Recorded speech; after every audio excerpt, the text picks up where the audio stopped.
여러분 반갑습니다. 6월 6일 토요일 아침 묵상을 시작하도록 하겠습니다. 불평등한 시대 속에서 공평을 말하다 네 번째 오늘 시간을 좀 가지겠는데요.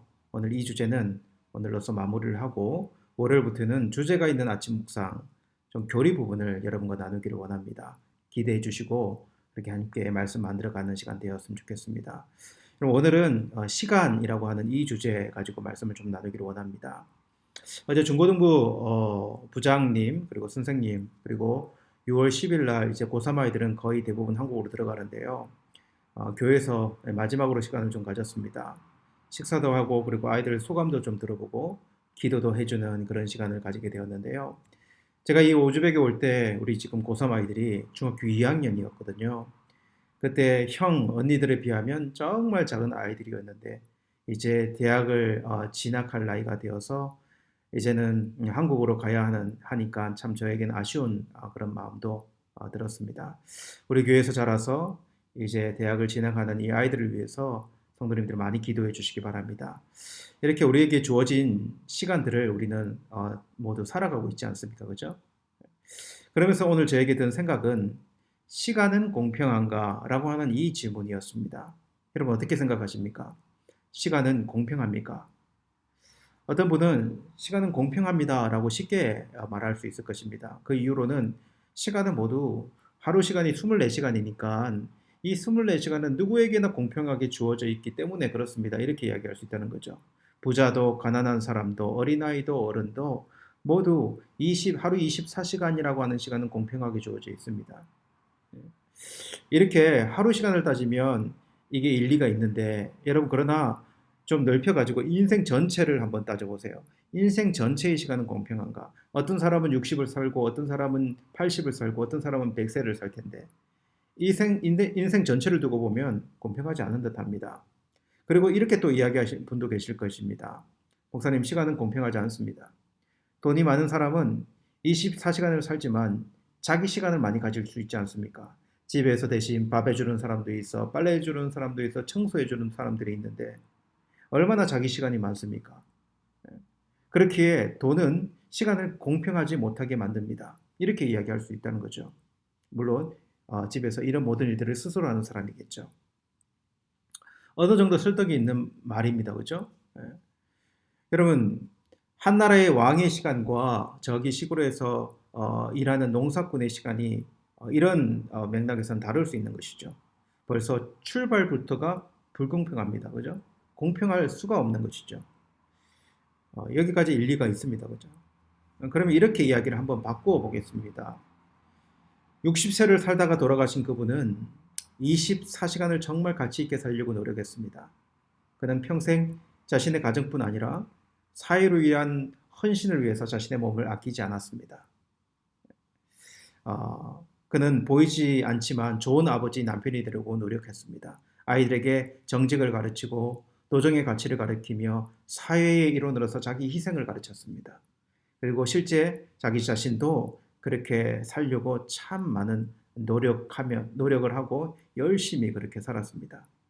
물론 돈도 많이 벌었습니다. 하지만 자신이 가진 물질을 합당한 이유가 없다면 함부로 허비하지 않게 그렇게 인생을 살았습니다. 그런데 60이 되었을 때 큰 질병에 걸려버렸어요. 손을 쓸 수가 없는 질병이기 때문에 한창 나이인데 인생을 마감해야 됐던 것이죠. 그래서 그는 아내와 자녀들의 동의를 받아 유서를 썼습니다. 자신이 그동안 모은 모든 재산은 아내가 혼자 살아갈 부분을 제외하고 모두 사회에 환원한다. 자녀들은 이미 자신들도 아버지처럼 삶을 만들고 있었기 때문에 오히려 그러한 아버지를 지지하고 그리고 아버지를 깊이 존경한다라고 고백하였습니다. 그렇게 사람들의 칭찬을 받으며 그는 그 한창의 나이, 그 젊은 나이에 삶을 마감했습니다. 그런데 100세를 사신 분, 100세를 살 동안 자신이 해보고 싶은 거 다 해보았습니다. 받은 유산도 많았기 때문에 부족함이 없이 그렇게 자랐고 살았습니다. 돈이 많았기에 자기 시간도 많이 가질 수 있었어요. 부동산을 투자도 잘해가지고 돈도 많이 벌었고요. 근데 인생 말년이 되었을 때 자식들의 사이가 좋지 않습니다. 서로 경쟁적으로 아버지를 찾아오기는 하는데 아버지가 왜 찾아오는지 그 이유를 잘 알고 있습니다. 유산을 많이 받으려고. 어릴 때 자녀들과 시간은 많이 있었지만 자녀들과 시간을 많이 보내지 않고 자신을 위해 시간을 대부분 많이 써버렸기 때문에 아이들과 친근감 있는 관계를 만들어가지 못했습니다. 그래서 멋지게 아이들과 살아낸 추억들이 별로 없는 거죠. 그렇게 80, 제 90세 될 때까지 멋지게 장수하면서 살한 듯 했는데, 근데 이제 100세가 되었고, 이제 생을 마감할 나이 그때에는 주위에 사람들이 많이 없어요. 남아있는 사람들은 모두 자신이 빨리 죽기를 기다리는 것 같은 이렇게 씁쓸하게 그러한 모습으로 인생을 마감해야 했던 거죠. 여러분, 물론 이게 그냥 만들어낸 이야기지만 우리 시간을 자신이 만들어내는 바른 가치라고 하는 잣대로 본다면 누가 더 많은 시간을 가진 것처럼 보이는가라고 하는 거죠.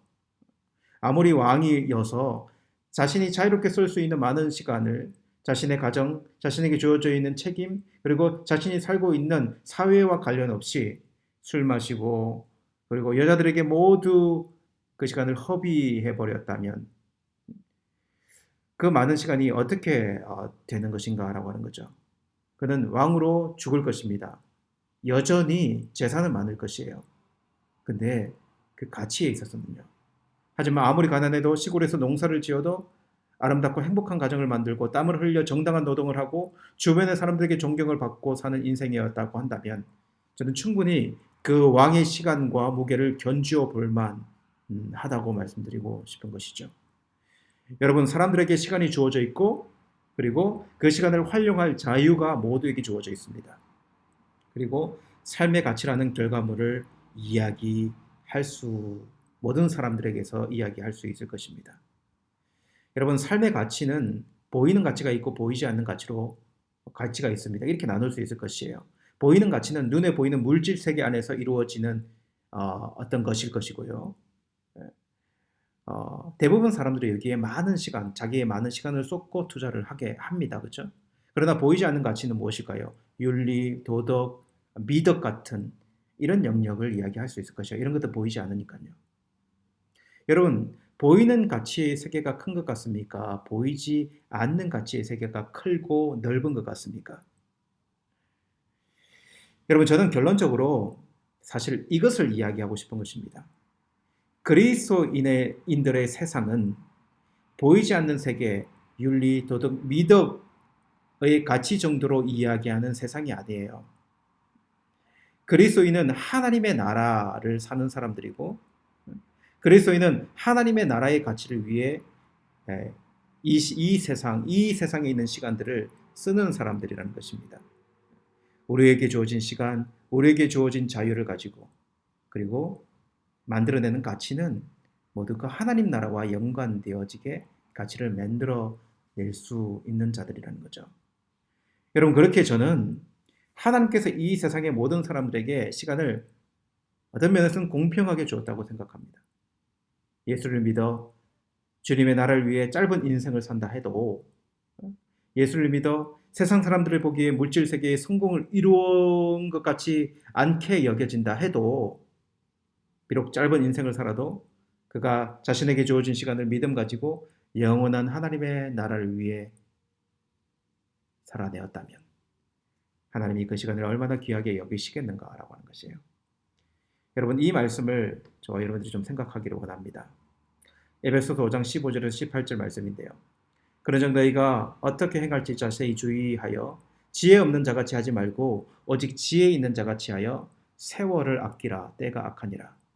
그러므로 어리석은 자가 되지 말고 오직 주의 뜻이 무엇인가를 이해하라. 술 취하지 말라. 이는 방탕한 것이니 오직 성령으로 충만함을 받으라.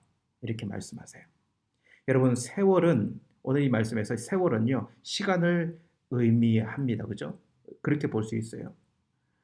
우리는 세월을 아낀다는 의미는 우리에게 주어진 시간을 아낀다는 의미가 될 것입니다. 근데 그 시간은요, 양적인 시간과 질적인 시간을 나눌 수 있을 것이에요. 여러분, 우리에게 주어진 시간이 양적으로는 작을 수 있어요. 그죠? 주어진 시간이 짧을 수도 있어요. 예수님을 믿고 이 세상이 하나님의 나라인 것을 믿는 그 시점이 많이 인생을 살고 난 시점이라고 한다면 남은 인생은 짧지 않습니까? 그러나 여러분, 그 시간이라고 할지라도 여러분, 믿음을 가지고 방탕하지 않고 시간을 허비하지 않고 성령의 충만함으로 믿음 가지고 하나님 바라보며 이 땅을 살아낸다면 하나님은 지금부터 시작한 짧은 시간이라 할지라도 너희 시간을 잘 살았다, 이렇게 말해 줄 것이다 라고 하는 것이에요. 여러분, 이러한 시간 개념이 우리 인생 가운데 있었으면 좋겠습니다. 오늘 이 말씀 붙들고 한번 깊이 생각해 보며 좀 기도하며 나갔으면 좋겠습니다. 나의 보이는 시간, 이 시간들이 이 물질 세계에 얼마나 집중되어져 있는가를 한번 생각해 보세요. 보이지 않는 질서, 영원한 하나님의 나라의 아름다운 질서를 위해 하나님, 나의 인생이 사라질 수 있도록 도와주십시오. 그렇게 오늘 하루도 우리에게 이런 주어진 시간이 있는데 정말 세월을 아끼는 마음으로 성령을 의지하여 믿음으로 오늘 하루의 이 삶도 살아낼 수 있도록 붙들어 주십시오. 하나님, 그렇게 오늘 하루의 삶도 주님께 드리기를 원합니다. 이 마음으로 우리 아침에 기도하며 이 하루를 시작하며 나갔으면 좋겠습니다. 다 같이 이 말씀 생각하며 기도하도록 하시겠습니다.